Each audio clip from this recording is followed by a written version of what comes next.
Yeah. And our game has now loaded up. Elazer versus Time. Best of 5 starts now on Thunderbird. 5, 4, 3, 2, 1. Round of 8. Match 1. In the bottom right, in the blue, from Poland, our Zerg player. He is Ego Esports, Elazer.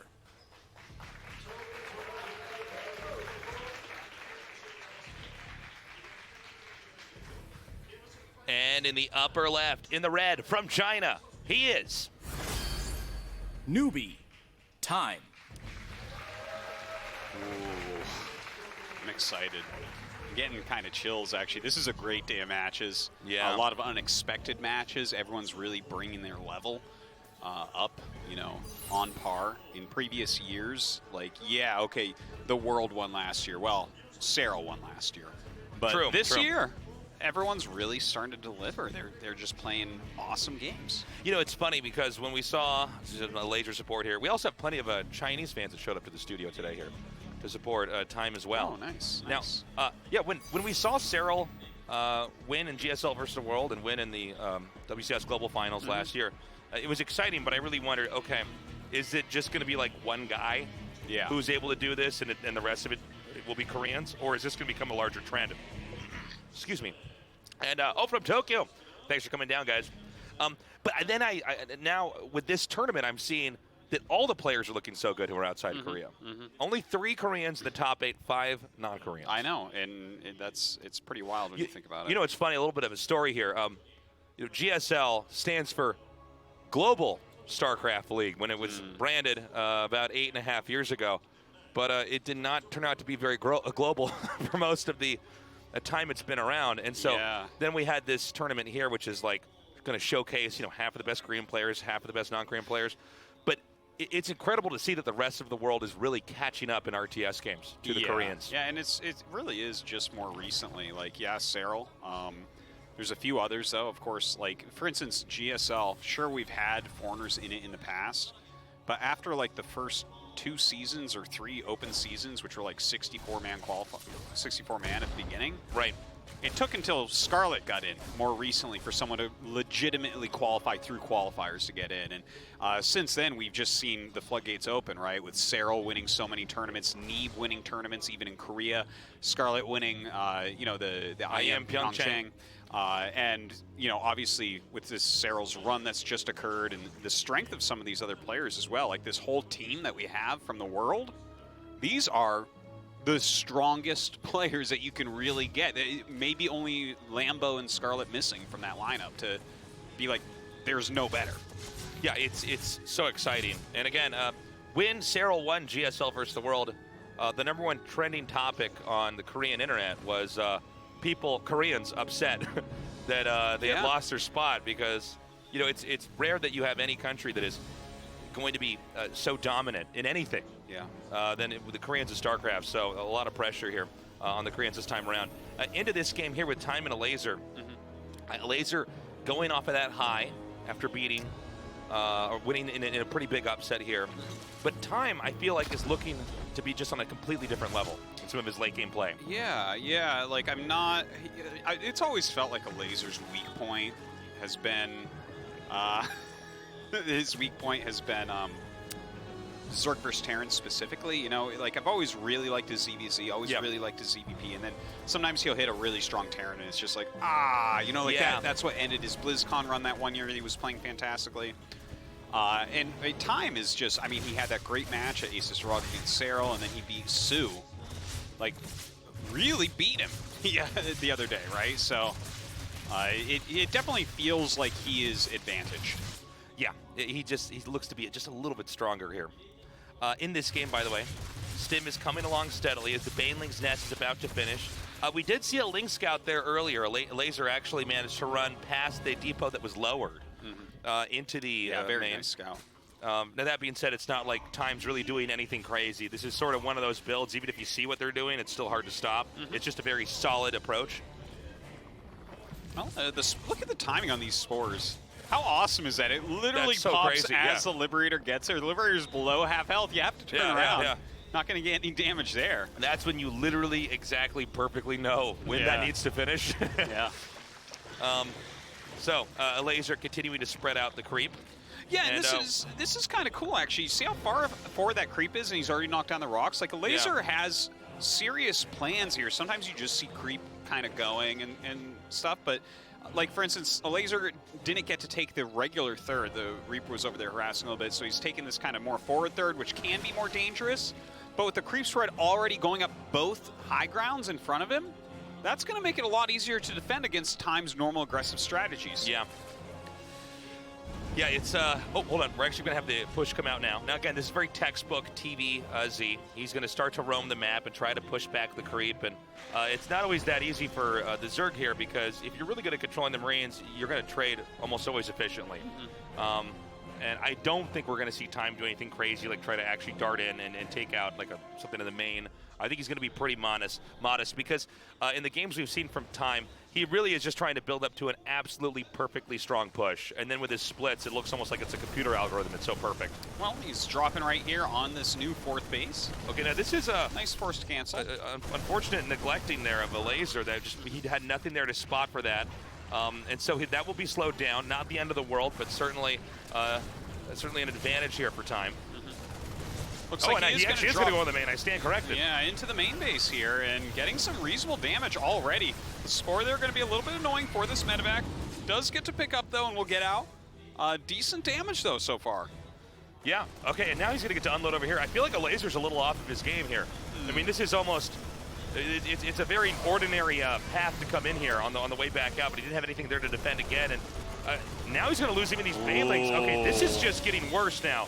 I thought Bjorn was in the military. What's going on here? This is crazy. He actually did that so perfectly. And you don't normally see a player like Elazer get a black eye that easily in a game, but I think a follow-up push is going to be way difficult to stop. Well, look, strategically, he's playing a very strong game so far because this new style of just Ling Bane until Hive, I like it a lot. I think it's really strong, but of course you don't have that much anti-air. It's really just your queens, and we don't see Elazer massing queens up and rotating them around trying to stop these medevacs. So Time is just kind of abusing wherever he can. Yeah, and here comes that actual push. The tanks are here. He's going to try to find a foothold. Now, the creep is pretty aggressively pushed north. It's already across the diagonal halfway point on the map here, but we saw a lot of banelings shot down early on, and of course the hatchery being slowed down. The macro engine should not be quite as strong as it could have been here. Now let's see how these banelings come in here and connect. Okay, and Elazer, they're kind of second guessing, almost getting a tank volley to connect on that one baneling. Yeah, that would have been very painful if a tank volley hit there, but good pullback. Look at this, Oh my killing God. so many overlords. Yeah, Wow. actually he needs to be careful because there's even more overlords in that position. If he pushes in there, he's going to end up supply blocking him. Yeah, almost surprising that killing 4 overlords did not, but Yeah. Elazer, plenty ready for his macro to kick in. 1-1 is done on both sides, so somewhat even in that regard. His second factory coming up for Time, so he can keep up this kind of aggression, maybe get some more siege tanks out to help deal with these Lings and Banes. Okay, he's getting a little bit closer here. Now notice the splitting here. The banelings just barely do not connect with those Marines. The tanks will be cleaned up, but Elazer has forced Time back. I believe there's an expansion. Oh, it's getting attacked by one Ling. I thought there was actually more there. So the fourth base is being taken here from Time. Elazer's still stretching out pretty nicely. That was a great flank by Elazer. Yeah. You know, you got to hand it to him for sure. That was very, very strong to clear that out for now. But Elazer definitely needs more, right? Yeah. We see... Did he make the Ultralisk Cavern? Because we see a Drenel on the way, but I actually didn't see. no Ultralisk upgrades, and a Spire has started. So it's like, yeah, you can go Ling Bane into Brood, but normally you're going to start the Spire a little bit earlier. And the Spire's still a ways out, so there's not really anything you could do to directly confront the medevac drops. Yeah, if you say Ling Bane for too long, if your opponent is kind of patient yet aggressive on trading, it gets very hard for the Zerg player, right? Because basically every time you attack with Ling Bane, your army's going away. Yeah. You don't have any real health. None of these units are long-term. They're expendable. And to keep that up over the long term as Terran's continuing to upgrade and continuing to macro, get more medevacs and things like that, it's very difficult without getting into something like Ultras. Oh, I like this drop over here. Unless you have a lot of banelings, you're never going to be able to fight in that position. Elazer, by the way, you know, in control of the upper right here. It's going to be tricky for him to get any expansions further than this, but honestly, Elazer has more than enough to try to hold off a push for a long time. Well, this big push coming is going to try its best to do some damage. There's about 4 or 5 tanks in there. Some Corruptors are on the way, so definitely Broodlords are the idea that Elazer is going for, but that's not going to be in time to stop this push. So it's going to have to be Ling Bane that stops this. Yeah. Now the creep has been cleared up a little bit up there on that high ground. We see a lot more Banes being made. Yeah, now that's look a at lot. that spread. Look at that spread. It's crazy. Even our zoomed out screen can't actually capture how far all the Marines are out. Now Time's starting to push in a little bit, trying to draw any units in that are possible, target down anything he can. Some good micro here so far. Elazer pulls the trigger, and here we go. Elazer coming in from 4 sides right now. Beautifully done. The Ling's now surrounding over here, but does Time have too much? There's still a tank over here in the back. Excellent kiting. And I think barely, hold on, it's like covered up by these medevacs. What's going on? Okay, Yeah, he barely does win that fight. It seems like he does have a little bit left over there. He's got to be careful, obviously. You don't want to lose all these medevacs to those Corruptors. That would be a huge value for Elazer, but that's basically the entire army cleared up, and this is why it can be a little bit hard to stand Ling Bane for so long. And immediately, Time comes back. He's sieging his tanks up. He's getting one tank in range of the hatchery because he wants to pick this fight. The Banelings are close to finishing. But they do not attack in. We have more reinforcements streaming down. It looks like Time is debating rotating to push into another area, but I think it's probably better if he stays up here where there is no creep. Yeah, it really does seem that way. I wouldn't mind him trying to get a little tiny force maybe off to the 4th base at the normal 3rd location here, just because you know that Elazer's got everything he has here ready for this push. Okay, another attack in. These Banes are going to have to connect with the infantry, and we can see that right now, again, Time with that perfect kiting. This tug-of-war that we're seeing here is one that I think if Time can keep this up, he may eventually win, but we still need to see those Broodlords come out. If the Broodlords can come out before Terran gets into this position, the Broodlords can drive him back. And we have 3 out already. Well, the Broodlord's definitely going to be very important, but he's losing so much of his ground army right now.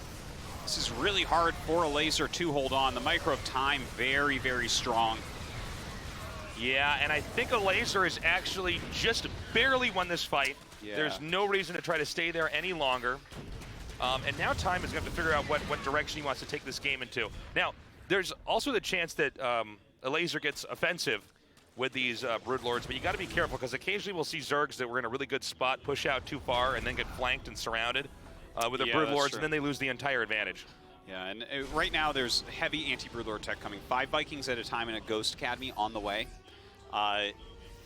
You know, this is kind of an interesting situation for Elazer, having Broodling Ling Bane, or rather Broodlord Ling Bane, because the Broodlords really counter the siege tanks pretty heavily. Yeah.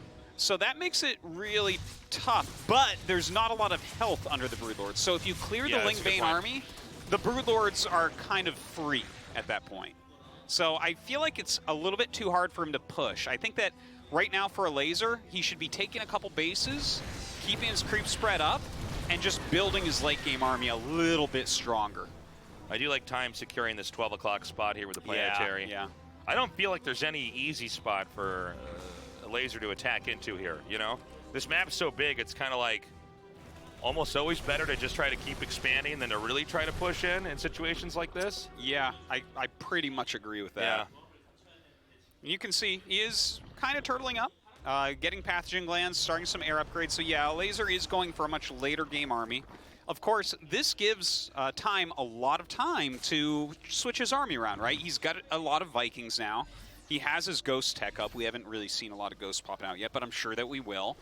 So we're just kind of, it's almost like they fought each other, maybe slight advantage Time during that, the right tech came out, and then they break. It's a truce for a bit. Okay, let's get our end game armies together. Yeah, no, I agree. I think we're going to have a little push down here. Now, this might be able to deny this. Oh, he priest him. Oh, my God. Oh, my God. Ooh. Beautiful play there. And that is really bad now for Time in this push. Now, I think he's going to go for it anyways. There's only one medevac here, by the way, so he can't pick up and leave.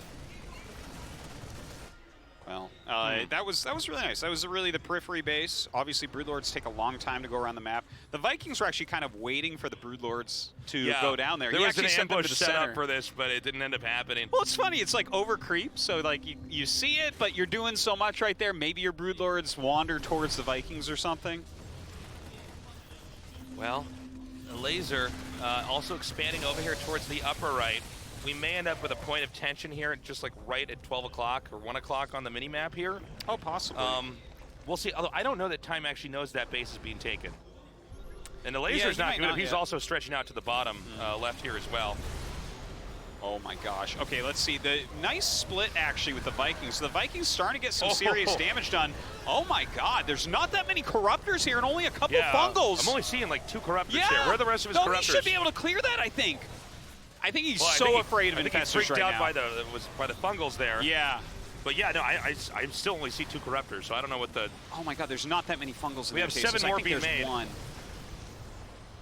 I feel like Time missed a little opportunity right there, but obviously Fungal is a scary spell. Gonna back up. The Infestors actually coming forward. Very aggressive play here from Elazer.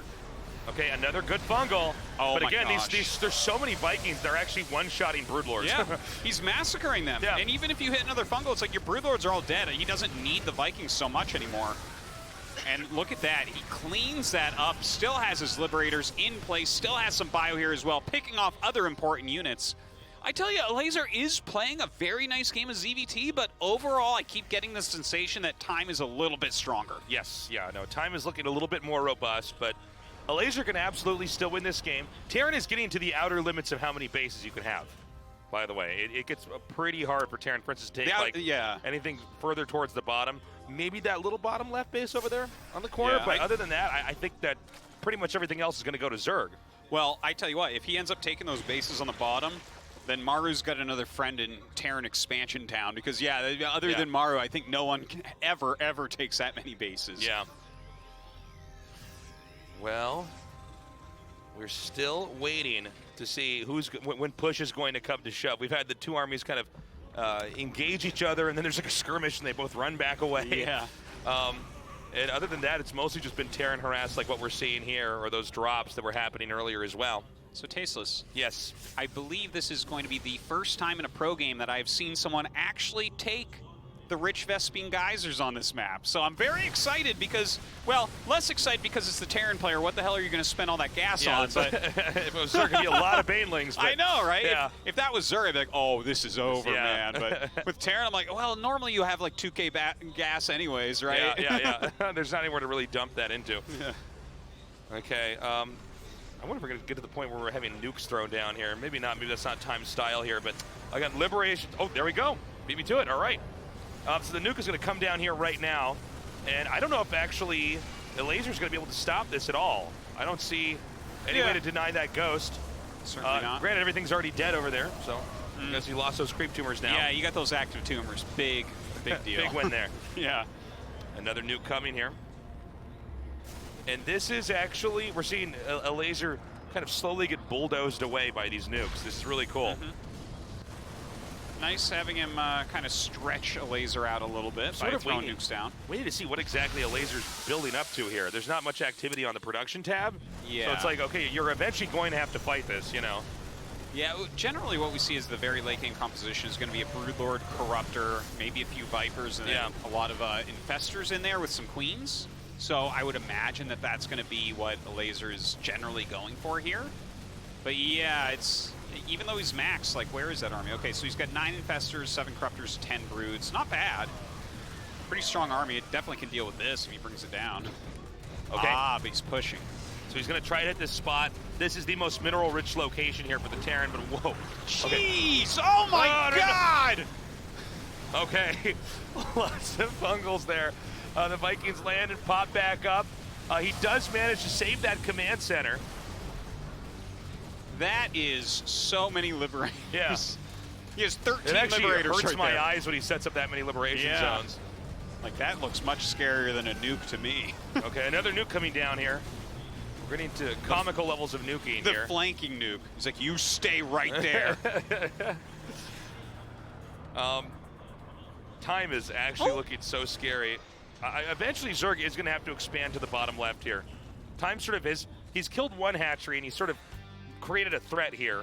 Keep in mind that even though Zerg, generally you think of them as being very mobile when there's this much creep, if you have a bunch of broods out, you're not really mobile anymore, you know? It's like carriers or something. Yeah, it's very, very true. Like, this is one of the least mobile armies in the game because the right way to do it is to move your spores with it, which means you have to make sure your creep goes forward too. Right, yeah. It is a very immobile army, no doubt about that. Oh, nice. Little things like this can actually go so far. Just having that burrowed underneath the command center. I love that he actually sends over a group of lings too, because he knows it's like, Look at well, this you're going to send a squad. couple Marines down. Elite squad of one corruptor here to take that out with an army of lings to protect it. It will technically kill it. What a great first game here today. Yeah, really good fungals here as well. So it looks like at this point in time, they're both just fighting over control of the upper right quadrant of the map. I mean, Time, I think, is hoping that he can eventually, EMP these infestors and wipe out the Broodlords and then push through, crushing the center right. And frankly, Elazer wants to do the same thing, but with his Broodlords pushing through and taking that expansion. Damn. Almost set up a Signu. But yeah, Time definitely controlling the flow of this game right now. I think we're actually going to see Time eventually win this game because Elazer sort of painted himself into a corner in the upper right, and he has no way of really asserting himself in the bottom left side of the map. So, I mean, Zerg has to stay ahead in expansions, and I think if Time simply plays the game of I'm going to get more than you, hold on. All right, good fungal. I mean, a lot of infested Terrans come down. Obviously, those get cleaned up very quickly, though, in these liberation zones, especially with a bit of bio underneath. All right, bringing up his... Oh, that fungal was just money. Oh, my God, these fungals are amazing. Oh, my God, so many infested Terrans coming down here. Baneling's heading up here as well. Well, I guess everything's dead then. Wow, okay, so Zerg just crushing in this fight, and we just saw Time supply drop to 100. Yeah, that went from Time just crushing a lot this game to infested Terrans behind the zones and amazing fungals with a great group of Banelings to push back the bio. That was really well executed by Elazer, no doubt about it. Okay, another nuke getting fired out here. I think Elazer has successfully, even though I think Time had the better idea, that fight, Elazer seesawed the game so hard. He executed it just beautifully. Like, I think maybe Time, the way he set that up, it was a little bit too quick. He didn't have everything covered. Yeah. So the infestors just jumped on it. It was very decisive from Elazer. Yeah. And the fact that he had the Banelings to clean up the bio, I feel like was almost the most important part. Yeah, the fungal and the infested Terrans, but the infested Terrans would have been cleaned by the bio. Yeah. Instead, the Banelings just killed everything. So that was really well done. A lot of foresight there by Elazer. Okay, once again, the Broodlord's coming forward. I think Elazer might be able to bat this expansion off of the map. And from there, I think it's actually just Time's very lower left base down there that's going to be the only place that he's really getting any income from. Man, this is just some impressive stuff from Elazer. Playing a great game here against Time. Wow, just impressed. So Elazer right now, he's refilling his drones a little bit, it looks like. He's still up at max supply. He's got to still take it carefully, right? If you move too quickly around, then maybe Time is able to come back from here. Now Time just shaving this up. Oh my, no. Well, a little bit sloppy. It somehow, wow, this was like a Mr. Magoo moment, like they all could have died, but just barely somehow with no foresight, they didn't. Yeah. Okay. Well, so fungals and infested Terrans for all. Yep. Oh, good attack over there. Now, hold on. Let's go big picture here.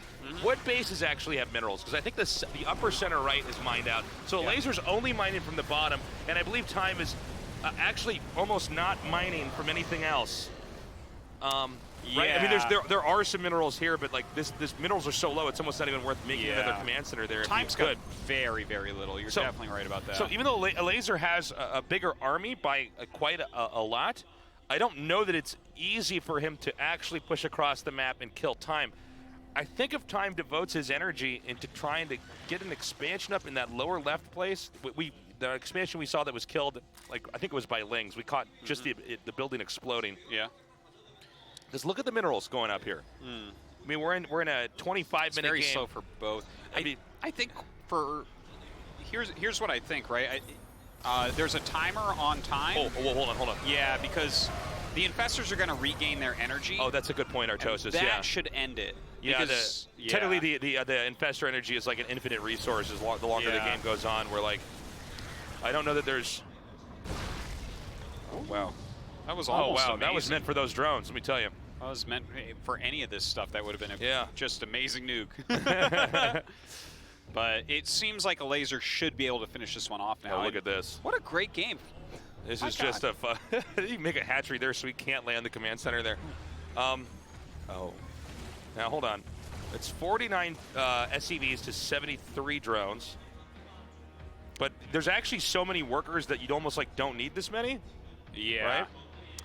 Yeah, you don't. I guess they can help with long distance mining, stuff like that. Yeah, sure.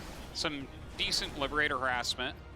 But all this will get cleaned up eventually. It's just the actual army of Time. It's bruised, it's battered. Okay. Time is expanding up here specifically because the Broodlords are all the way at the bottom.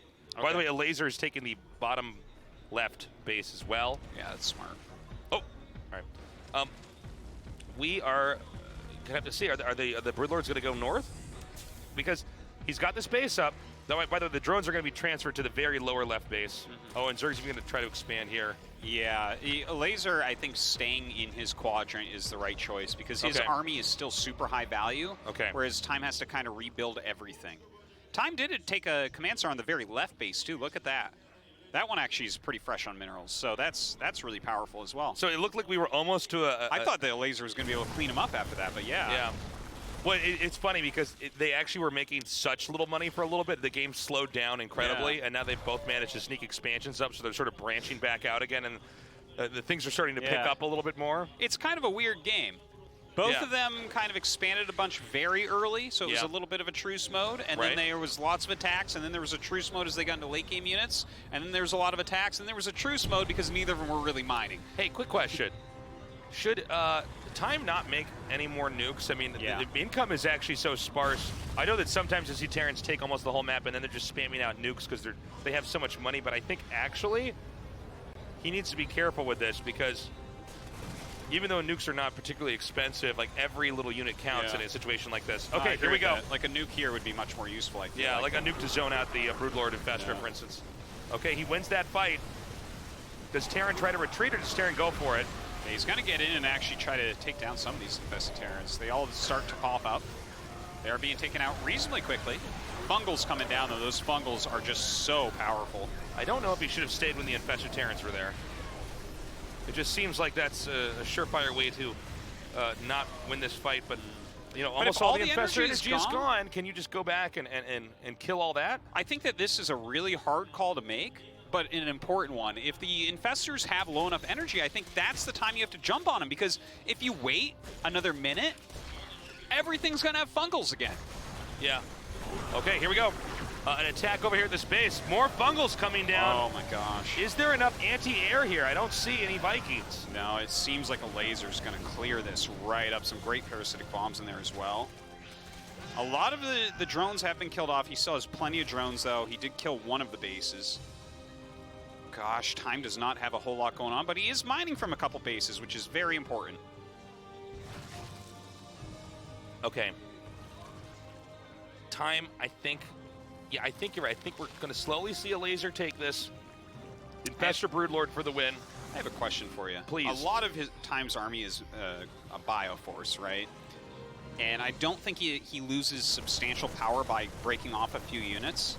What do you think about bringing a set of units over to, like, the main or something like? Oh, you mean dropping? Send it very far from where all the units are for Elazer. Frankly, I think that's probably what he should have been doing this game, right? If you were dropping all over the map, because basically Elazer has, in technical RTS terms, what we call a death ball. That's right. Right? He just moves around the map, and then this obliterates anything that it touches. But if you were to drop in the main or these other bases, then the only thing that the Zerg actually has is, like, lings. To attack, and when you have 3/3 Marines, especially if you put them like behind the mineral patches and stuff like that.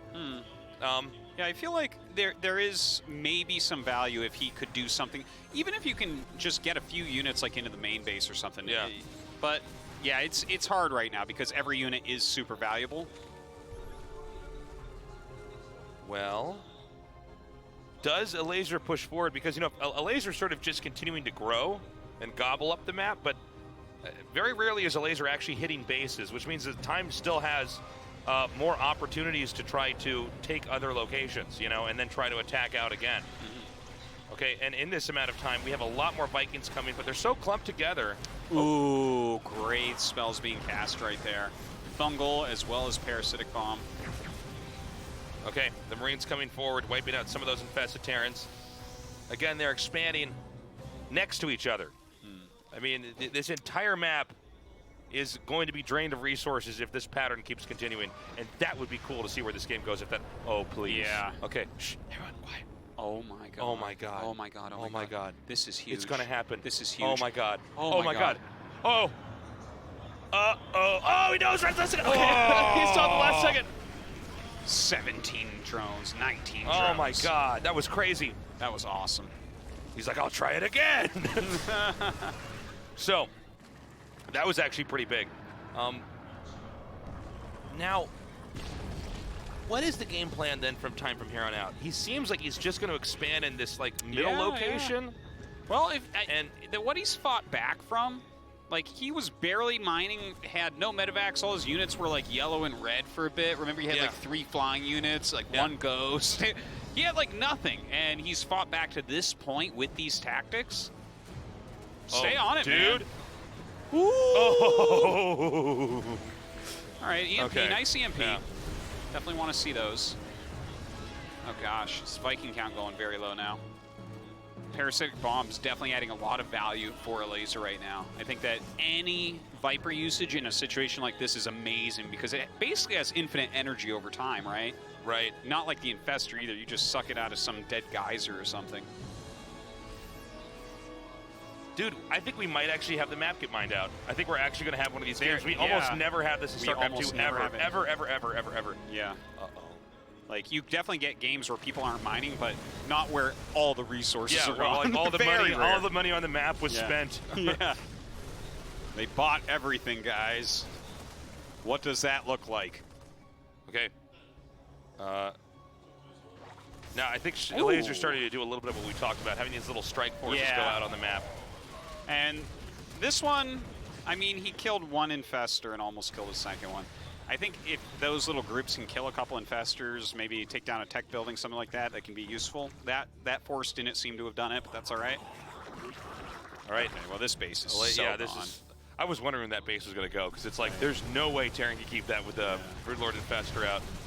Well, while these units are over here, maybe he can hit another base, but the spells were dropped, and now the army, the main army, is coming back.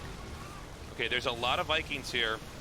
Liberation Yeah. zones being set up. Again, this hatchery. Ooh. Okay. Look at that group of bio. He's picking off Infestors right now. He's actually getting quite a few of the Infestors. The nuke was denied. Terran presses further forward here. Corruptors driving the the Vikings away, but the infantry seem to be winning the fight on the ground. Yeah, the flanking Fungals there, though, absolutely awesome. That means the Broodlords could break through this bio ball now. Look at what we see here. We actually GG. Wow. Elazer wins that. Wow. Wow, that was what a sick game. We What a told you game. today was going to be good. We told you. That was a good game. I can't even believe that because it felt like twice I was pretty sure Time was going to win, and then at the end I was kind of like, oh, I don't know who's going to win. But when Elazer turned that around that strongly, right, with that one really fantastic engagement, it seemed like he was going to be able to take it, but it took another 10 minutes. Awesome game, though. I want to point out, man, that was an exhausting game for those two players. I mean, this is going to be a real stamina check here as we go into game 2, because, again, a very rare thing to almost have the entire map mined out. Yeah, we only had, like, basically the center base. Yeah, I like that sign. Came from Holland. From Holland, look at that guy be. Oh, okay. Now, I don't remember what map 2 was. Map 2 is Cyber Forest. Forest. Okay. Yeah, Lazer's map choice, a smaller map. Okay. All right, let's do it. Cyber Forest. Elazer versus Time. Yeah, interesting that this is a map that Elazer wanted second because it is kind of small. So definitely you can have some very fast attacks. Yeah. Some quick movement through the map for Time, but Oh, Roddy, watch out. We're on camera. Save the day. We almost go back to Holland. Maynard's not here. No, I am so happy with that game. It was amazing. It was a great game. I do think you're right that Time probably should have done a little bit more dropping and spreading his army out. And maybe he would have had a different result. Maybe, but maybe. you can really see Elazer with that army composition. Infest or energy, anything with energy, as long as the game is very long, it's an infinite resource. You're basically trading mana, and of course broodlings as well. They're expendable units. That's another infinite resource against the very finite units of times, which are just the infantry, Vikings, everything else like that. So the spells, as you get later into the game, I mean, these long-term units gain more and more value every single time they cast a spell. It's just you're gaining right there. Right? Nukes are not the same. Nukes cost money every time. Infestors do not. So, I mean, that was an awesome game. Are we all underestimating Elazer? He beat the GSL champion. I guess so, because I had sort of typecasted him as far as where he was going to end up. I thought, I love Elazer and he's a great player, but I thought he was going to lose in the first round. And here he is. And all of a sudden, I did the same thing here against Time. I thought, okay, well, now Elazer's going to get knocked out, but this does show you that some players can yo-yo back in their skill, right? There was a period where Elazer looked like the best Zerg outside of Korea. Yeah. And then he just was not the best Zerg outside of Korea for a little bit. I don't want to say falling off because he's still really good and he's dominating, so much. But he looks very strong. And keep in mind that very different matchup, very different games that we saw from him. That is kind of the peak of StarCraft 2 when you see a game like that. Like it's long and it's dramatic and there's all these weird decisions you have to make because we are getting close to actually using up all the resources on the map. And he played it beautifully. Yeah. And, it was a big macro game. It wasn't some of these more aggressive games that sometimes you think of Elazer being strong in. Yeah. But yeah, let's see. Cyber Forest, a much smaller map, a very different map. Okay. Our game is now loading up, guys. Elazer versus Time. Poland versus China. It's ready. Let's do this. Elazer versus Time starts now. 5, Not 4, my best intro to the game. 3, You killed it, 2, as far as I'm concerned. Thank you. 1. Thank you. All right, introducing our players in the upper left, in the blue, from Poland, he is Ego Esports, Elazer.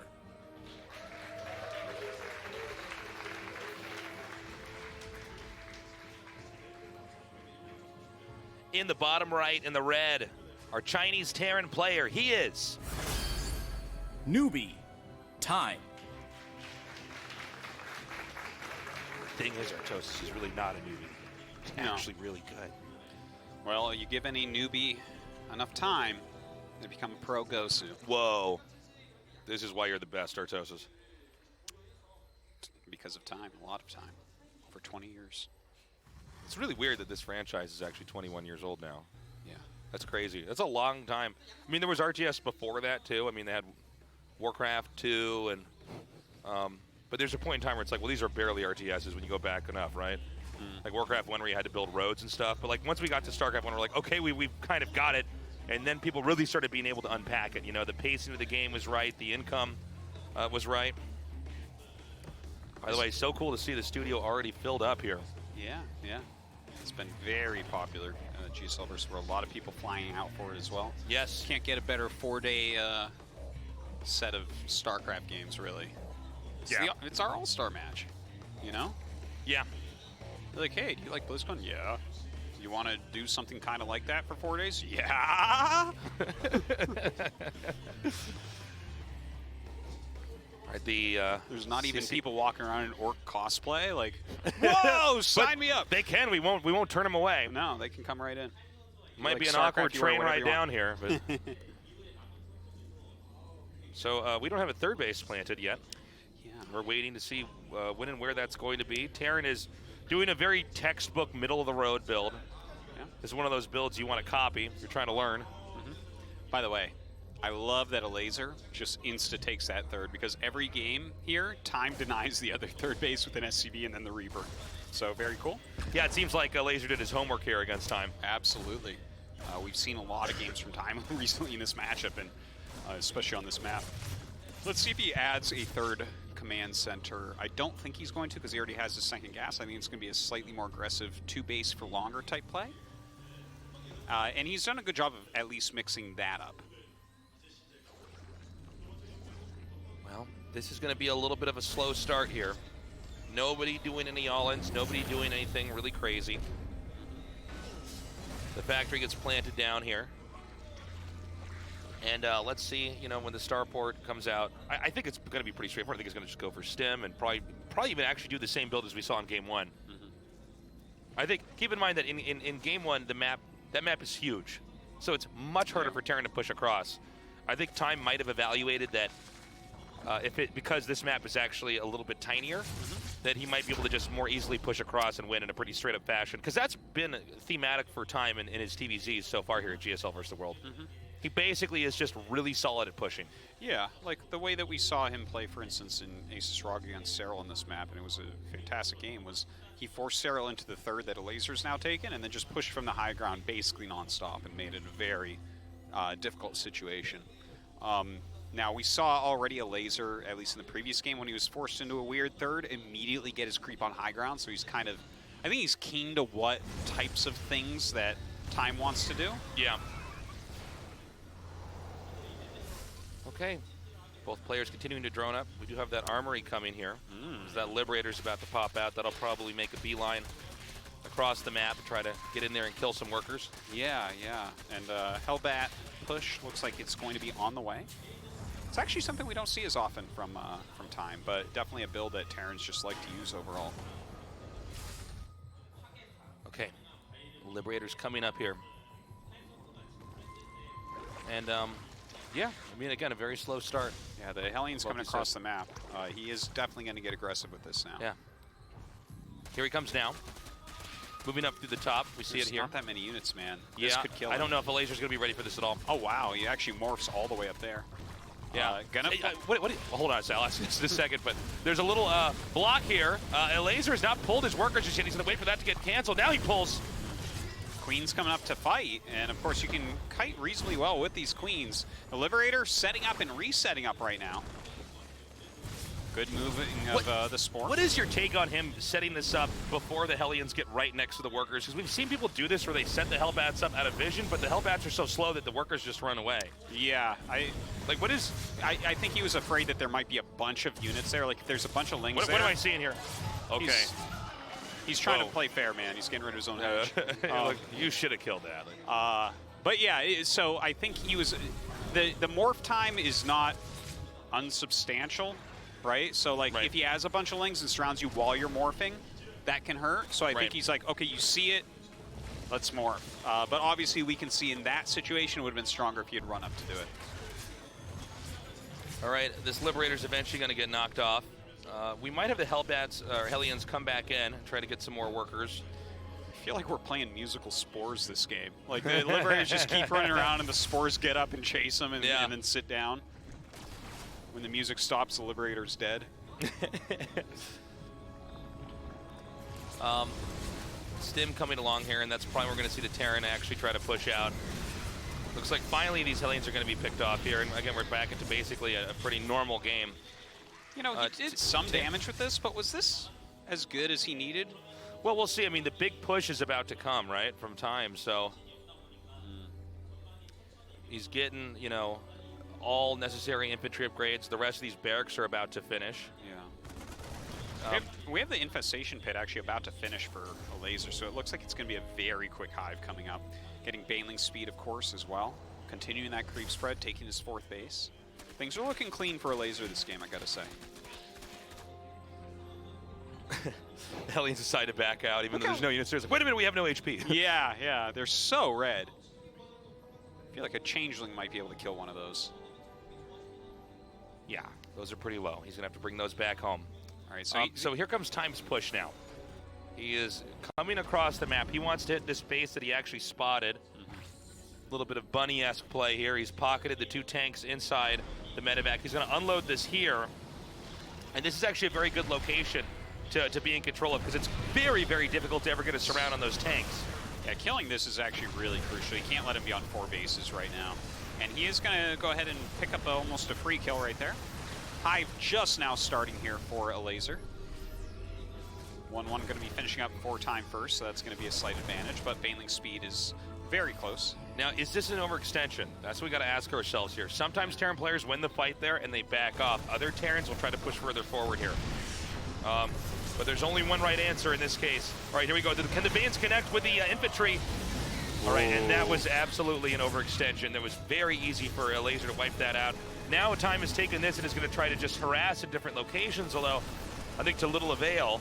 Well, it looks like he'll at least force a cancel on this hatchery. I'd be surprised if this one gets saved. Yeah, there it goes. Nicely done. So at least he gets that, and he did kill the 4th base. Sure, he lost some tanks and a few Marines here and there, but I think he's fine with this situation.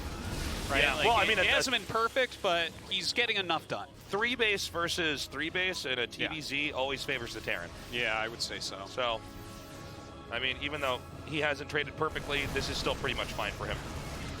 Right, so we actually have Drilling Claws on the way. So it looks like he wants to get into a slightly Dude, different he's so style. sick. Yeah. Look at this. He's so good at targeting Banes down now. Yeah. This guy is good at clicking on stuff, Artosis. So good. And that's I mean, important. That was crazy. Now he's actually going to get this hatchery, and it didn't get canceled. You know, with how good he is at clicking he's so stuff, good. Yeah. you know, he's quite manly to have chosen StarCraft, because most esports, that's the only thing you have to be good at nowadays is click on stuff. That's right? true. That's true. Here he's got to have all sorts of strategy and things as well. I have to say, really, Time is starting to look like the scariest Terran pusher and TVZ in the world.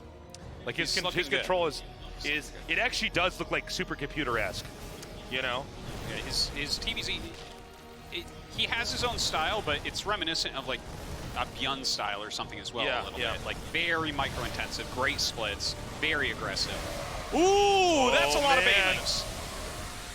Uh-oh. And, you know, this is the one thing you got to be careful about when you're Terran. Even if you're killing it with these drops, if you do not have the right amount of units in that actual push, your army is going to get wiped out, and that's when the Zerg can actually get back in the game and start to catch up. Yeah. Now, that push, I think, was a little bit over-aggressive. You know, if you're on creep with everything, these flanks come in so quickly. So maybe Time feeling a little bit of pressure as Elazer moves up the tech tree and gets more bases. But going to continue. Damn, Time. Yeah. Tearing up the map over here. Again, though, he has to be careful not to overextend. Okay, this is another great spot to put tanks. Wedge them right there. Not in a million years you're going to get those tanks if they're properly covered, Artosis. And I love this, too. He's getting the Liberators out here. Yeah. Must be hell to play against Time as a Zerg player. he's like everywhere. Yeah, it's just, he's all over the place. It's just you try to stop all your buildings and workers from dying for the whole game until eventually you can figure out what's going on. And then you either win or lose. Yeah, yeah. Oh, look at this. Okay, he's actually hitting in, I think, 4 different locations right now. My God. And so I thought it was going to be a big push up here, but it's not. It's actually like a whole bunch of little different attacks all over the place. GG. Time does it. Okay. Wow.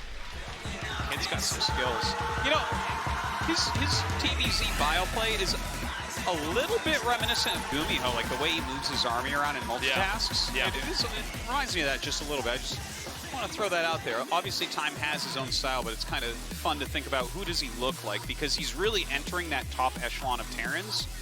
I'm not going to say, of course, yet that he is at the top or anything. He's not like a horseman or something like that level-wise necessarily, but I think you've got to put him up there with Special right now as a top 2 foreign Terran. Oh, yeah. I think you have to. Well, let's go to game 3, see what happens. Remember, game 1, huge map. Always a little bit harder for the Terran to push and actually finish off the Zerg. Game 2, smaller map. Time looked terrifying. Yeah. Our next map is going to be King's Cove. Okay. What are your thoughts, Artosis? Much more like Thunderbird, but smaller, right? It's kind of easy to take 3 bases. Mech is definitely very, very popular here, so we might see him switch it up. Yeah, in a way, this is almost like the 2 maps merged together here, because it's still, this is a map that incentivizes you to get bases very quickly, but it is small enough that you can be pushed. Our game has loaded up. Game 3, Elazer versus Time, starts now. 5, 4, We're in 5 seconds. 3, 2, 1. Or 13 seconds ago. In the upper left, in the blue, our Polish player, he is Ego Esports, Elazer.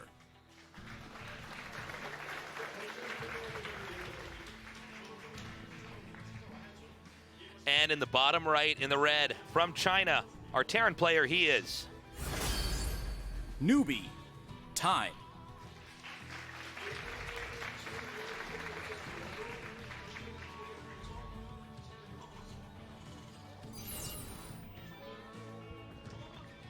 okay, Artie? Yeah. I want to see what Time wants to do here, because as Zerg, it's not as interesting for the opening choices, because it's like, yeah, I mean, he could cheese, like make roaches and attack, but generally those are not the strong options. Normally you're going to play pretty standard, pretty normally. Yeah, this has been such a good series so far. I am so excited. And again, Elazer is looking better than I think he's really ever looked before. In a lot of ways, even better than All right, That's our boy MJ. That's right. We bumped into him outside the studio. We're getting our coffees. Yeah. No, Elazer's looking like better than ever before. He really is holding his own. At the same time, though, Time. I mean, these pushes are so insane. Like the way that last game ended, I thought when we saw those 2 siege tanks get set up on the side, I thought it was going to be like all of the Terran's army kind of there fighting and this like tug of war, and instead it was Time hitting in so many different locations at once that Elazer had no way of knowing where his army was supposed to be, and just wasn't able to trade in any way efficiently. Yeah, it was really cool. Even when he got that army wiped, it wasn't that far off of a victory, right? Right. This series, and these 2 players in particular, are giving me a really warm feeling inside, where their level is really legitimate, both of them, you know? Where this is not charity Starcraft. A lot of people years and years ago talked a lot of trash in the WCS system and things like that, but you really see what is being raised out of this. Obviously we have Serral, but this is some high quality play from both these guys. You know, they've already knocked out basically the best 2 Korean Zergs, right? The IM champion and the GSL champion. They killed them, and now they're fighting each other, and it's like a really good series. Damn.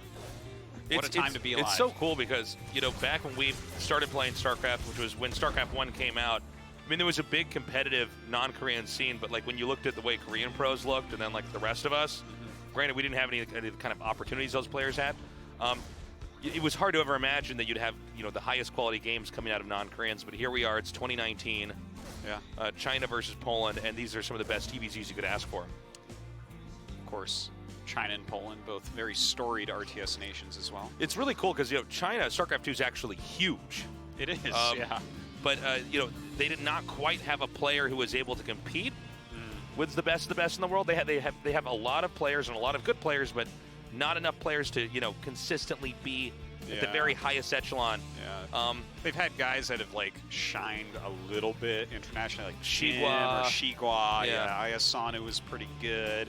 A lot of these guys are still around and everything and still play, but Time is the one that's kind of bridging that gap and saying, hey, I'm actually a top foreigner and I can beat the top Koreans too. Yeah, and it's exciting to see different regions start to rise up, A lot of times it would just mostly be emphasis on EU, right? But now we're seeing, okay, no, players like Haas do very well in tournaments, or players like, Time here, and it's South like, America, okay. North America, China, Europe. Yeah, They all have really, really strong players. Okay, so Elazer has this expansion kind of out in the front. And it's a BC build. Yes. So not too surprised to see that. I do think it will be into mech after this. Okay. But we'll see if it's like a more BC-centric mech or a more mech-centric mech with BCs on the side. We're going to find that out soon. Is it a side of BCs or are they the main course? But first, oh, Stim. Never mind. I will shut up. Well, it's... I don't mind that, though. I think it's fine. Well, here's the thing. I think about the Time games that have been most impressive. You generally see them with Bio, right? Yes, even though he won that game against Sue on this map with mech. Yeah, yeah. But, I mean, really his best play is with Bio, right? No, I totally agree. Yeah. This is actually something I think I was talking about with No Regret, where it's like, shouldn't Time, like, reduce the amount of different strategies he's using because some of them are much stronger than others. During a tournament setting, shouldn't he maybe stick to Bio more? So I'm glad to see him doing this, and it's kind of a mind game because as a Elazer, you probably think, oh, this is mech. No, I would imagine Elazer cannot discount mech as a real possibility here. Yeah. And if you're prepping an anti-mech army, like a Roach Ravager type thing, and he has a bunch of Bio and some BCs, you're going to be in some trouble. Now, the problem when facing off against these BCs, and this is, I think Zergs are starting to get a handle on it, but it's so strong. The battlecruiser can kind of go anywhere, and because of the way it attacks, it's always doing damage, right? And if you can get out with the BC again and just repair it, I mean, you're losing nothing, literally, you know. And then the battlecruisers will continue to come out and harass and hit over and over again, and then you can eventually combo that in this case with an infantry ground army, and then maybe close this out with a push. So crisis management for the Zerg is key in this moment, because we're just now having that battlecruiser attack commence. Oh no, he kind of messed up here with this. Right over the support. The idea was there, though. Elaser's been great at that, though, really. I love that he lines it up with the BC, though, and with the Hellions. Yeah, the thing is, the idea is actually really good. Is like if you have one liberation zone set up and they're not paying attention, and the BC's roaming around, it's so chaotic when the BC gets there that they might not notice the Liberator, and then that ends up doing the most damage. Yeah. By the way, it seems like it's just one BC. This feels like a reasonably large fake, but when I look at the upgrades that are being gotten here by Elazer, I feel like he's already kind of keen on what's going on. Like, that's, if you're going roaches to stop this, and you're using your Queen Spore against the BC, like, you want the melee upgrades, actually. Yeah. So it looks good. It looks strong. So instead of this being BCs incremented out over and over and over into a big air fleet, it's actually going to be a really powerful push behind this. He basically came in there, Liberator, Hellions, BC, tried to do a lot of damage to drones, to kill as much stuff as possible, and then right when it's done, well, not right when it's done, but shortly after that is sort of phased out, a push is going to come across the map. Yeah, 3-base biotank is going to be pretty nice at that point. The Hellions still roaming a little bit, picking off what they can. They force some roaches, they're keeping them a little bit busy. They aren't the most important part of this by any means. By the way, these War Chest Terran skins are amazing. Yeah, they're pretty cool. They look so good. That BC is beautiful. Yeah. Looks like it might break off in the middle, though. I'm a little bit worried. That's how spaceships are supposed to look. That's true. That is a thing in sci-fi, is the spaceship's got to be shaped in a very unique way. Yeah. It has to look breakable. Yeah. It's like, if that was on Earth, dude, I just like... It has to look like if it was blowing in the wind, it would just fall apart. Yeah. But there's no wind in space. So you're fine. Okay, the BC is going to the greatest strength of the BC is there's no wind in space. Okay, the battlecruiser's coming in here now. Looks like it's going to take out this first queen and continue onward. He's going to be able to warp away nicely. Done. And here comes that push we were talking about. Actually, drop. Push is going to come later, excuse me. Well, he forces that cancel, and we just saw some corruptors come out. Yeah.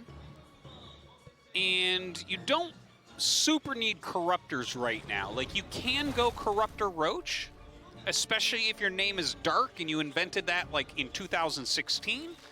But I feel like the corruptors, this is a lot of corruptors for right now if you knew it was bio. Do you know what I mean? Yeah. So I feel like maybe Elazer, I don't know if he got caught off guard, actually. I'm just going to ask him after the match, but see when he figured out that this was bio. Was it that first drop? Did he maybe sneak something in that we didn't catch? But yeah. Well, there's a continued creep spread here. Zerg is really looking strong, but that push from a dime is going to be inevitable. It's at 153 supply. More barracks and upgrades and everything finishing up. And a nice getaway right there. Taking his 4th base at the moment. Of course, Elazer is expanding to his 5th and 6th bases at the same time right now while getting his hive.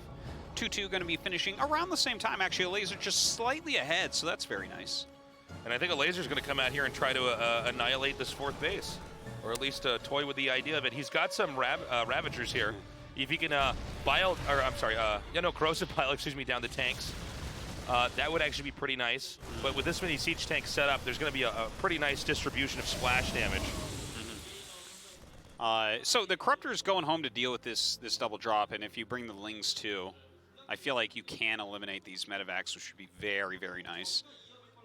See if time can get it out. But yeah, it doesn't seem like Elazer can actually do damage right now. I think he has to go into quite a later game. Nice. Hide and seek champion. So, isn't that against the rules though in hide and seek to switch locations? Yeah, we'll have to check the hide and seek rulebook, but I think you actually are right about that. Pretty certain. Well, house rules normally, right? Like, don't hide in the boiler room in my house. That is cheating. No one can look in the boiler room. It's too scary. Yeah. And you can't reach. No one's opened that door in years, man. Don't go in there. Like, you hide in there, you're gonna get sick. Yeah. Okay, the push is coming out here from Time. The tanks are well placed, and they do take out those 2 tanks that were connected. You got to be careful about that when you have those tanks up. You know the bios are going to come. You don't want any Siamese twin tanks. Okay, because that's the Zerg dream is tanks touching each other and then you snipe them off. Totally. All right, continuing to push forward. He is on creep right now, so it's a little bit dangerous, but trying to push this lead a little bit further. Right. He killed one of the bases, and he's going to kill another one, bringing Elazer down to 4 bases now. Yeah, Lasers getting boxed into a corner. This Ling deny is pretty nice, but I don't know if it's going to be enough to put him back in this game. Got to say, though, there's a bunch of Broodlords popping, okay? And we don't have anti-Broodlord tech right now. Time is adding the Ghost Academy and adding 2 starports, so he will be getting into some Vikings, he will be getting into some Ghosts, but Elazer's actual standing force is quite strong against this Marine Marauder Siege Tank combo. Okay, another push comes out. Time looking very strong. Elazer is maxed out, but I don't know if he can actually effectively engage this. Another great trade here, but Elazer's going to push forward. Great targeting there with those siege tanks hitting those banelings.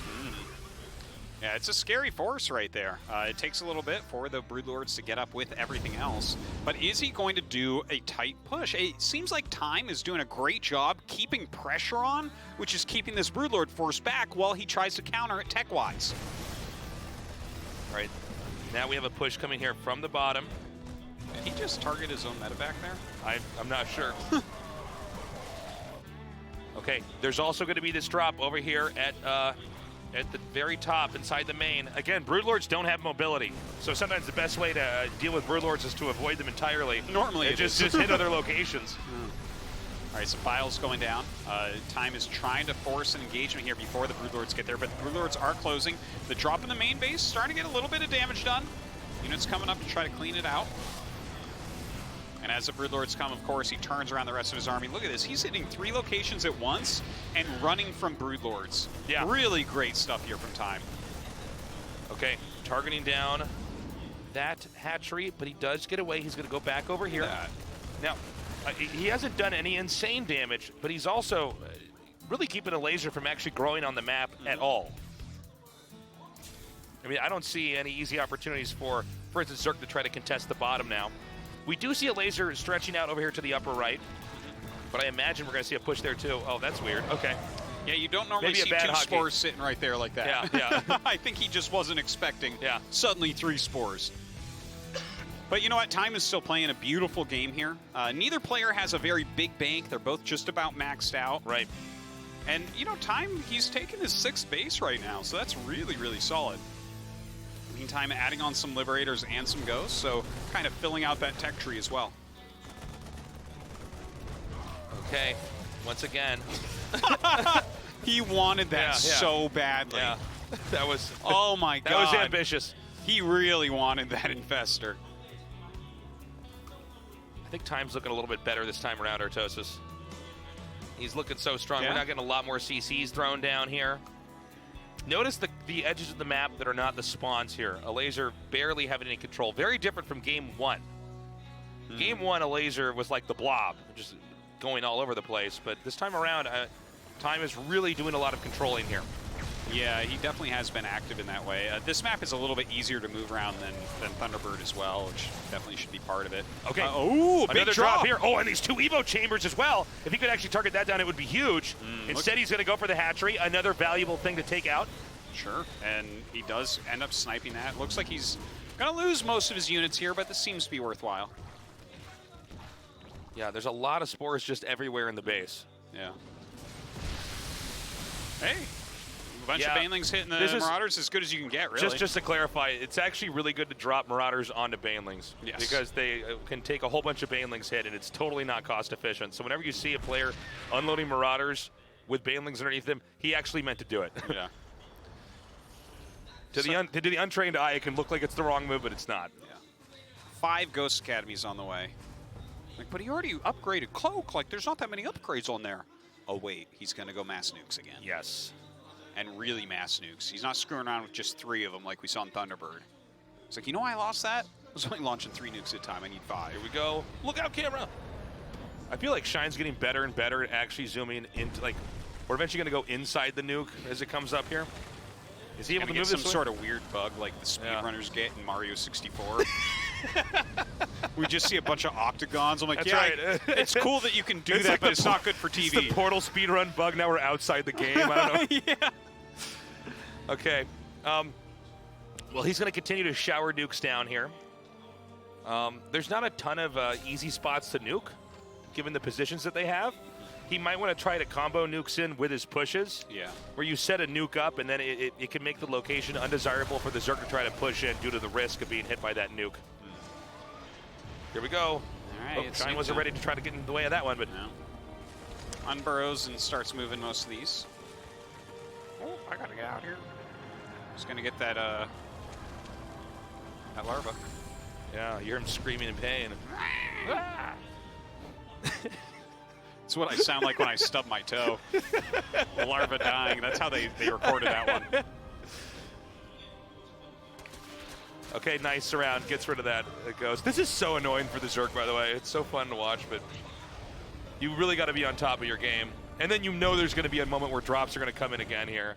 And look, it might look like this isn't doing a lot because there's no workers here, but remember, he's not mining here right now, so it's actually a huge deal. Yeah, this turns into normally more of a tempo play than anything, where you're spending money to gain a momentary advantage where they're not mining as much. But Lazer's bank is so big, I don't think he cares about those nukes as much. Yeah. It's annoying, but it's not like he's not going to be able to refill his army after a battle. Look at this. He's leapfrogging him with nukes. Yeah, it's a nuke push. Remember the very first few times we saw this? Yeah.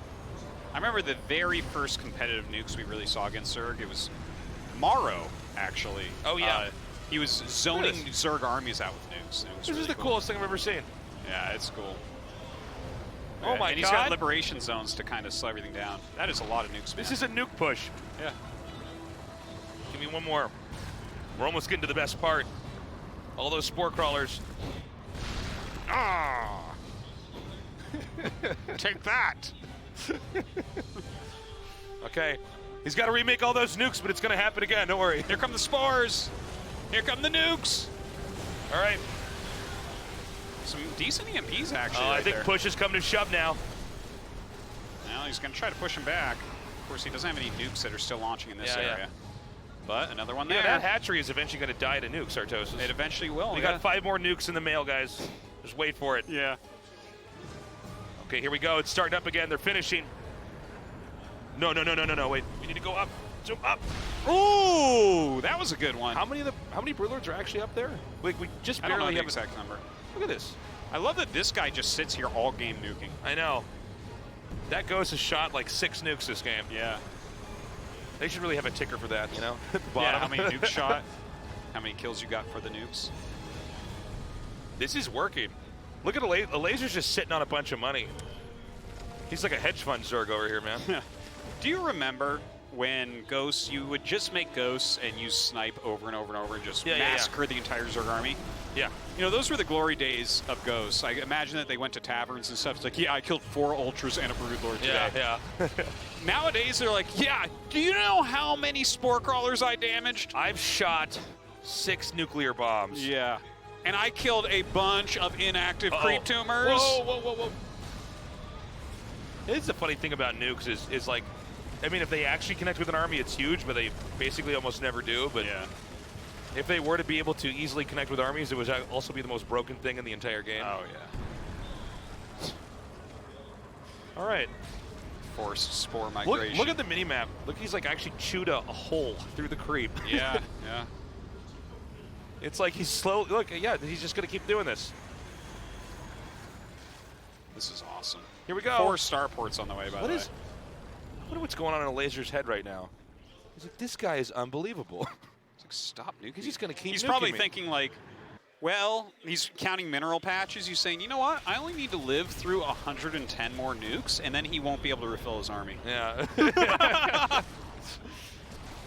All right, here we go. Okay, here we go. Bringing those spores Coming back forward. up. That ghost is still. Oh, he barely denies that. I love nuke. how there is nothing under the Liberators, so the spores literally just walk up and burrow underneath Liberators. Yeah. Here we go. Can't even find that one. That little Ghost. guy. Oh, He's got 11 kills. All right. That was the most interesting unit in this entire game here. Yeah, that guy did a lot of work. Yeah. Okay. Is it time just going to back up now? Just try to take the whole bottom left? I mean, to be honest... Well, time only flows forward to this. Although it feels like time has stopped in this game. Yeah, I know. We're in a stasis right now. Yeah. Oh. You know, you just have to have one of these things connect like this. Guys! Guys! Oh. Oh, never mind. Sorry. Calm down, Tace. Sorry, guys. I got a little too excited there. Yeah. Look at that parasitic bomb. That one parasitic bomb does as much damage as the last 5 nukes. Yep. All right. He's actually going to go for it. Oh, good great fungal. fungal there. Easily wiping out some of those liberators. Health. Yes. Only one actually died. All right, I think we're finally having a laser push across the map. If he can actually break into this position here, he'll cut the Terran in half. Oh, great harass over here. But, yeah, that planetary is not going to be killed off. All right. We're getting into BCs now. There's no real upgrades for them. So the BCs are going to have a much harder time fighting the Corruptors. The Corruptors are actually at 3-3, and even the Queens are at 3-3. So it feels like the BCs, like either this is an extreme, well, it's always going to be an extremely long-term play. But without those upgrades, definitely very annoying. How many do they have? They just have the +1 air attack at the moment. Looks like this will be taken out, no problem. Hold on. Oh my God! Oh my God! Oh. He like actually scanned. Oh. He scanned that. He's like, I gotta see this. Oh, yeah, no. Well, Yeah. that's required. Yeah, yeah. You need to know what you killed there. Yeah, Because if you yeah. killed the whole army, you can just go. Also, it looks so cool. Yes. It's a great feeling. He has vision of this. Okay, he sees it and runs away. Yeah, he has none of There's those nothing that range can enough. actually hit him. Yeah. Here come the 3 battle cruisers. Okay, some nice harassment. Cool. Yeah, I like this a lot. Yeah. And when you think about it, these only cost like 4 nukes apiece. Yeah. So that's like 12 nukes, though. Yeah, yeah. Everything we needed, we need to quantify everything in the cost of nukes now. Yeah. That's the only way I can understand anything in the game anymore. You know? Well, it's hard for the mineral-only units, though, right? Yeah, yeah. That's where it gets really difficult to quantify. Oh, great infest. Oh, yeah. It's there. All right, another nuke. This ghost hiding in the bush, cloaked and hiding in the bush.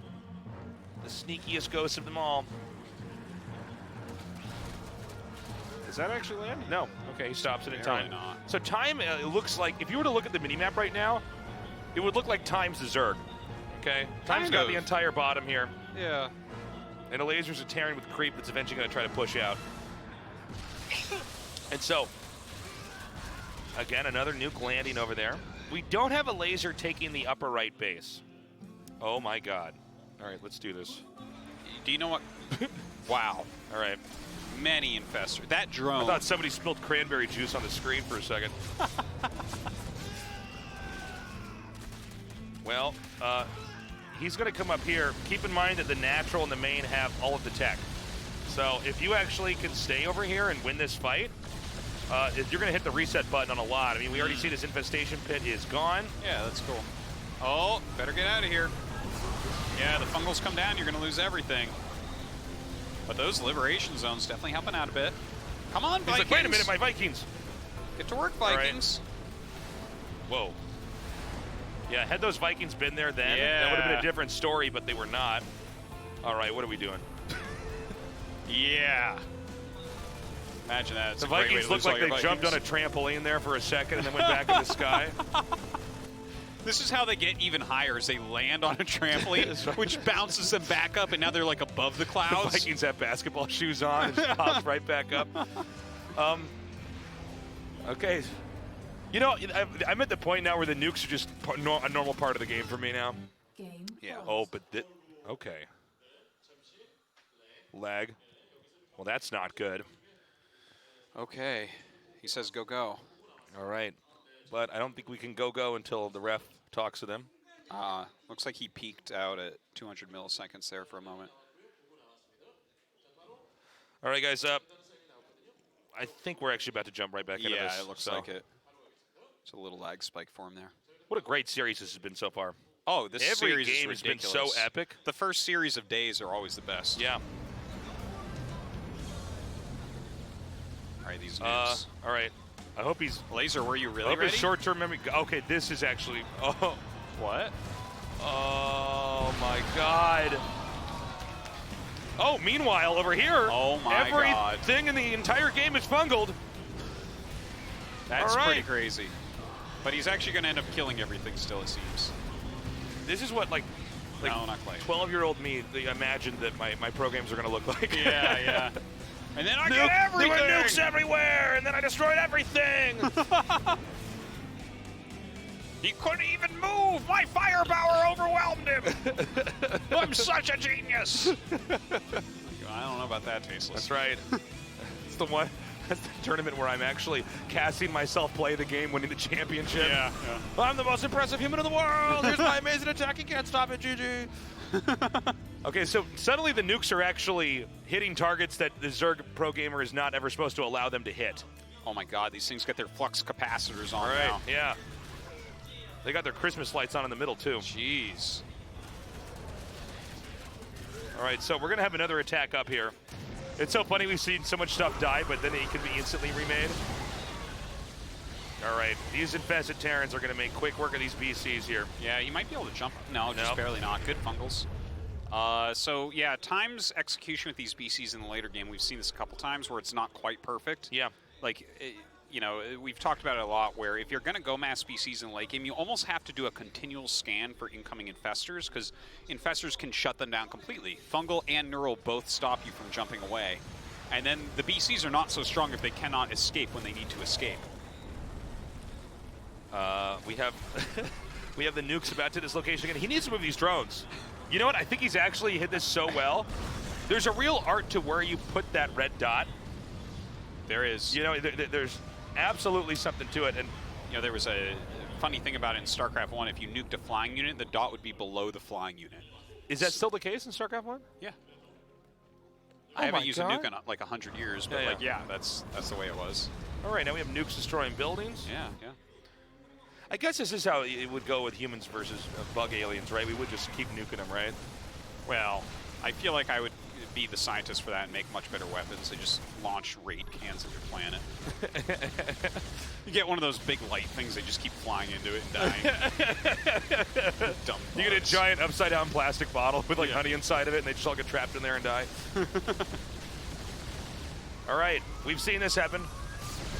Oh, There nice. you go. That was a good was one. cool. That was quality. Whoa! Whoa! It was like Transformers for a second. I thought they were going to merge into one giant battle cruiser. It was Ultron, the Yeah, battle it was. cruiser. It was like when all the Power Rangers came together, you know? To be honest, it looked like a crucifix to me.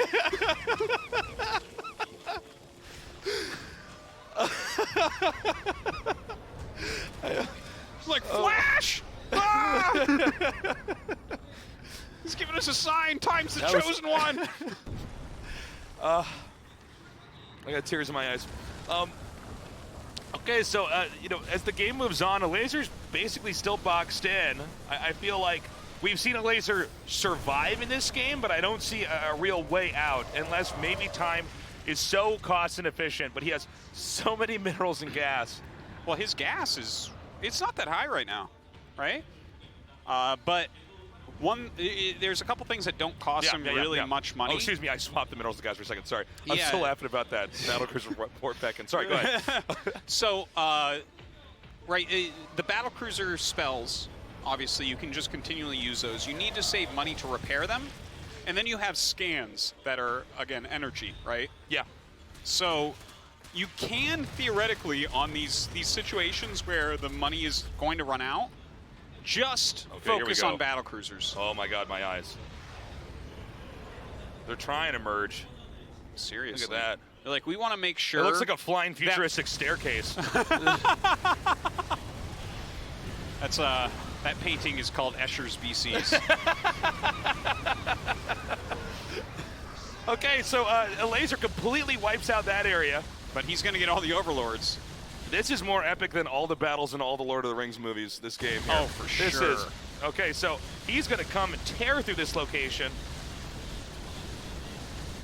You gotta be careful about fungals, though. Yeah, you do. Could lose his whole fleet. Pretty easy for the Zerg to pull those off. Does not have the money to come back. Okay, I think he just scanned, so that's good. He needs to continue scanning here.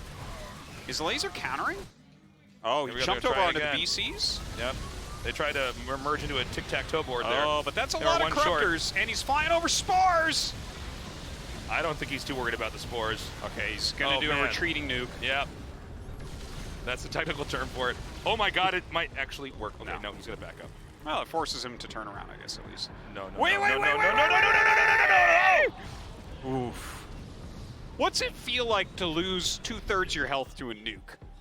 And then the guy right in front of you loses only half his health to a nuke. You're probably like this. You're like, oh, that radiation, it really hurts. And the other guy's like, I don't know. It's like, yeah, it's uncomfortable. Yeah. It'll regen, you know? It's like, I'm fine. I'm just going to go see the queen. Oh, this is low enough. This could actually just kill it. BCs are going to come back up over here. There's only 12 drones. I want to point out how dismembered or disjointed, I guess you could say, Elazer is. The only place he's not actually... How dismembered Elazer is. His arms are somewhere, his legs are somewhere else. Well, it kind of is if you look at the mini-map. Like, look at where his buildings are actually left. Yeah, it is turning into one of those kind of weird games. Yeah. There's like patches of no creep in the middle of the creep. It's like, what? How does that even happen? The Zerg's creep looks kind of like Swiss cheese in parts of it. Yeah. All right, well, Elazer's getting serious now. It's like more free units over here. Okay. Oh, some reasonable connections there. The only thing that we have to ask ourselves is can time, at some point in time, address this giant death ball that's moving around the map? Because Elazer does not have very much of an economic future here. Well, he's trying to get those Yamatos off. Right, the Vikings can catch the Broodlords, but here come those Infestors. Oh, no. Uh-oh. He can't be losing his BCs. Oh, this might be GG. Yeah. Oh, man, that's a lot of damage dealt over there. Loses, I believe, 2 BCs right there. That's painful. His gas is so low. Look at that, 148 gas. And he's going to lose his space over here. Right as he dropped all his mules. Unfortunate. Don't worry, mules are free units, too. All right, so going to push this back. I guess he gets to save a decent chunk. Looks like some more broods are on the way. Yep. Very small economies on both sides, but Elazer's bank is just significantly better right now. Yeah, only 4 BCs. Things are kind of slowing down now. Oh, he has no medevacs. Oh, that's a good point. All these permanently damaged Marauders and Marines. Just doesn't feel right. What do you think about these BCs coming up here? I'm fine as long as he scans and gets them out. Yeah, if he can actually warp back. Yeah. It's like, that's why BCs are good, is because they can run away. It's, you know, that's kind of like your power, too. It's like, that's why I like Tasteless on my side. He can run away with me when things get rough. We have an attack coming up here in the upper right. Oh, look at those bird banelings. Is that cute? Yeah, I really like that.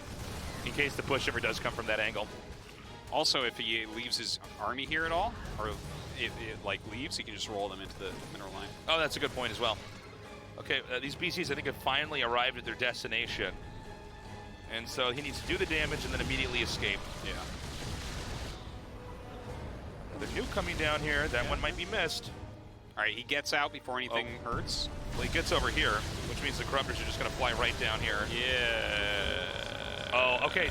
Oh, that was so good. Okay. Now, I don't know if it was the worth greatest thing ever. The thing is, yeah, it was not worth it, though, to kill that hatchery. Look at how fast that died. Yeah. Now, these BCs, you know, they're trying to fight against these fully upgraded, much larger air armies. You really got to be careful with how you use them. I feel like late game BC is maybe the weakest part of Time's play that we've seen this weekend. Elazer actually, I think, is just going to win this with exhaust play. All that Elazer has to do is actually get some creep over here and take out this center left base. Which, by the way, I never imagined Terran would ever be taking this base over here. Yeah. Okay? It's pretty far up there. It's like a siege tank shot away from the natural Zerg. Yeah. It feels like Elazer's army is completely unbeatable at this point. That's it. GG. I guess Time thinks Time so, too. taps out, yeah. Well, these are some epic games. Well, keep in mind, stamina is pretty important here. I mean, these are long, dramatic games, and if Time's going to win this, he has to win the next 2 games in a row. Yeah. Really so throwing our predictions on their heads. Yeah. Elazer. Looking monstrous right now. Man. I feel like you should have two little broodlings floating next to him on that chair, you know? Oh my God. That's actually really funny. Yeah. And now that you say that, I'm thinking, you know how you get like an angel and a devil on your shoulder? Yeah, it's yeah, like yeah, angel and devil. It's angel and devil broodling. One's Nurtio. We are going to go to a break. Well, Elazer vs. Time continues in just a little bit. Don't go away.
(2019) GSL versus the world.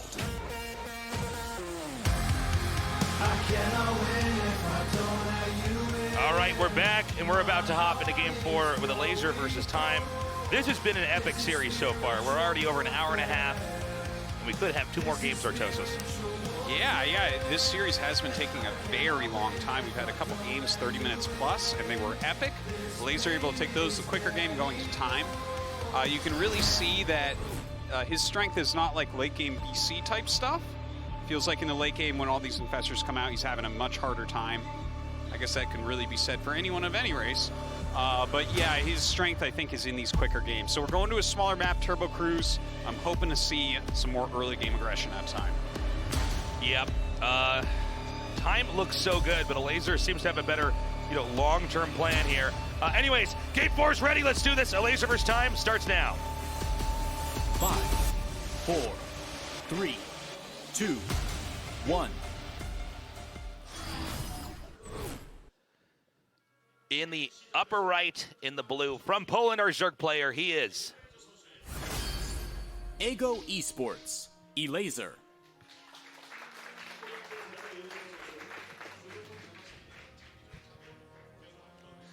And in the bottom left, in the red, our Chinese Terran, he is Newbie, Time.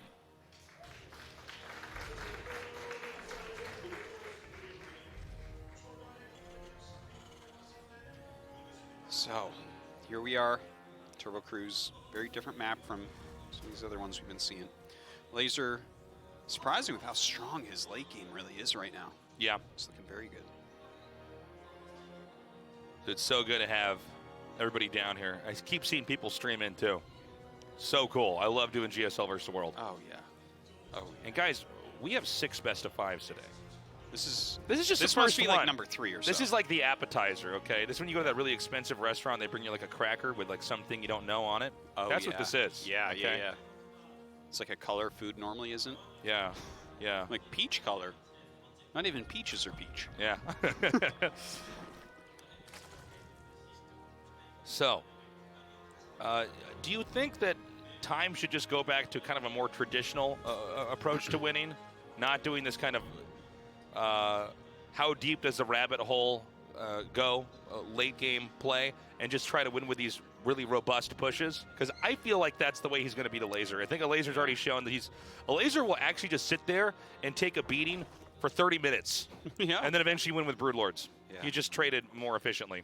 Yeah, his Infestor play has been really strong, and that's been the part of it that's been hard for time. So I don't want to see late game BC type play out of him, but I understand why he did it in that previous game. It's in theory the most cost efficient thing you can really do. Yeah, I think we do have to see him though with some more aggressive play, right? The thing is, the overall feel of what Elazer seems to want to do here is to rush to Hive. Yeah. While just making Lings and Banes for the most part, right? Getting those correct upgrades, and that's like kind of allowing him, like if you're not spending a bunch of money on like Hydras or Roaches or Mutas, you can get into your Infestors, your Broodlords, possibly even Ultralisks on some of these maps as well. So it's like there's almost a timer on time. Yeah, I agree. I don't think any race wants to go to this super late game against Zerg right now. It's just the Infestor play is so strong. It doesn't. Zergs Yeah, really haven't mapped out very well. It seems like it's going to be problematic, right? I mean, the Infestors can just give you so much value in a long game. And the thing about Infestors is you can usually escape with them. You can do the damage and then you can get back out. So you're not trading anything at all. Well, see what he's doing. He's already into 2 barracks, so it's definitely not any sort of mech play or anything like that. It's really cool to see him continue to hone and refine his strategies here. 3rd command center on the way. So he's actually on reactored Hellions as well as a couple barracks, right? Yeah, he's on 2 barracks if I'm not mistaken. Yeah, he's making a tech lab on one and a reactor on the other. So is he just going to get stim and just go for it? Well, I don't think he's going to go for it, but I'm not sure exactly what his aim is here. So yeah, he's starting his stim. I guess just some light harassment with the Hellions for now. I would love to see Time win this, but again, it has to be. He has to do something pretty specific here in the mid game. I think you can't do the pacing game. I think it's cool though to see Elazer doing so well, because obviously he got all those votes to get in, and I think most people would look at the lineup of players for the world team. And before the tournament, I think most people look at that and say, yeah, he got in on votes. He's very good and everything, but is he top 8 non-Korean? Right. And it feels like watching now, I'm like, well, I mean, looking pretty damn good. Yeah, he looks fine.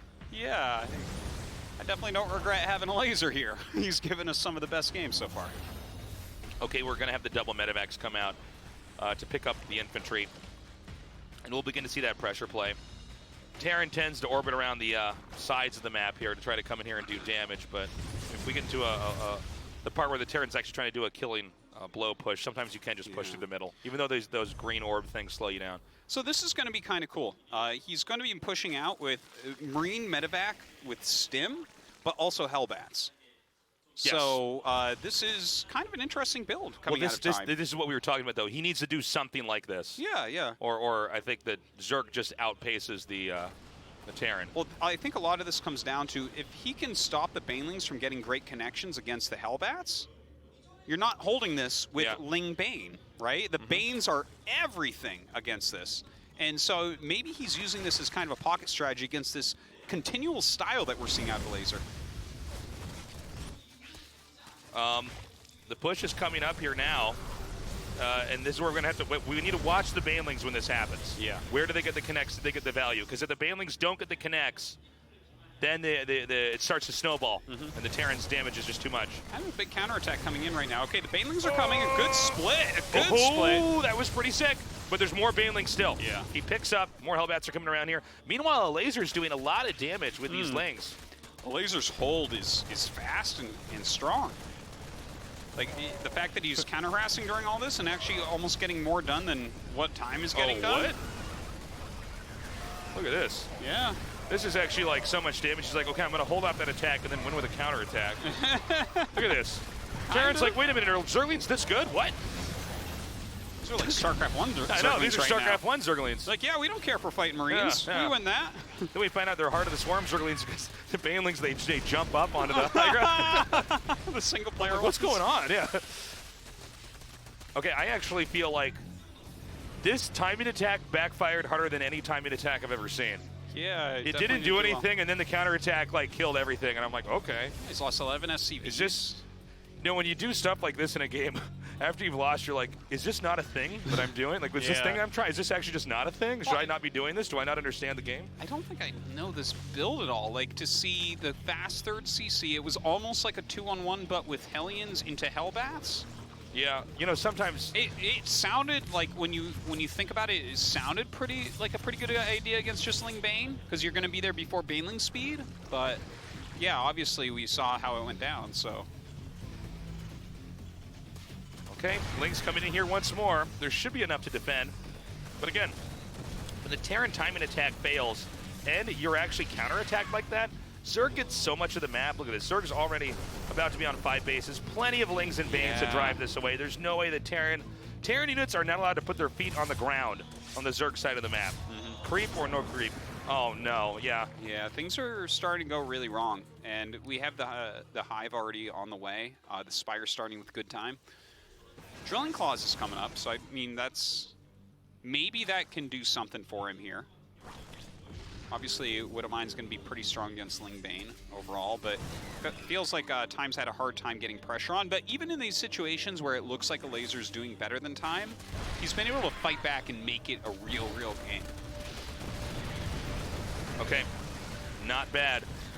Doing a lot of damage to these Lings. Got to be careful with Laser, too. You don't want to get too greedy and keep counterattacking, and then this doesn't do anything. This Terran's not finished yet. Oh, wow. Attacking in here. This is, oh, I didn't see the Banelings at the top, excuse me. Look at this. Wow. Oh my God. Well, if you're going to keep reducing the army like this... Yeah. If you can get him that low. Oh no. He's just never going to really hit a good critical mass. Yeah. Look at that. He keeps 8 hitting the SCVs and the army. I want to point out that Terran was pushing out there, guys. Yeah. He was like, this is enough to attack, and then Laser's like, and meanwhile, on the other side of the map, Laser's like, this is enough to attack with. Elazer was right, by the way. Yeah, in that situation, only one player can be right. Yeah. So, are we just going to see... Oh, no, he breached the natural. Are we just going to see Elazer slowly overwhelm? Quickly overwhelm, Time? I think, is the best way to put it.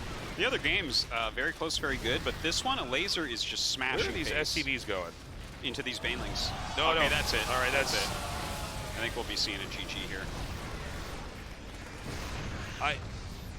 24 SCVs. No way, yeah. Look at this. 94 workers for Elazer. 94. That's a lot, Artosis. That is just so raking many. in so much money. This is like TY Zerg I'm looking at. 94 drones. That so is crazy. My and God. I think Time is so flustered he doesn't even know that there's these Broadlings like in his natural. Which, in this little meager attack that's about to happen, that's going to get wiped out, and then these Lings are going to unburrow. And you can see Time is playing his heart out, but like he is getting lapped in this economic race. Yeah. Well, I mean, he's trying to do something right now. Not really getting too much done. Maybe he'll eliminate some of this creep, some of these queens, but there's a bunch of ultras coming. Chitinous is on the way. He's adding the Widow Mines, but even if every Widow Mine gets ultimate connections... GG, tap out. Okay. The Laser moves on, top 4 now. Ho, ho, ho. Look at how happy Elazer is. Great today. Yeah. Absolutely awesome. Now he's top 4. That's an amazing result. He's had for him. insane ZVZ. Now we've seen insane ZVT. Yeah. Elazer in full form. We're going to have to see if he has amazing ZVP because either stats or need will be his next That's round right. opponent. And then he'll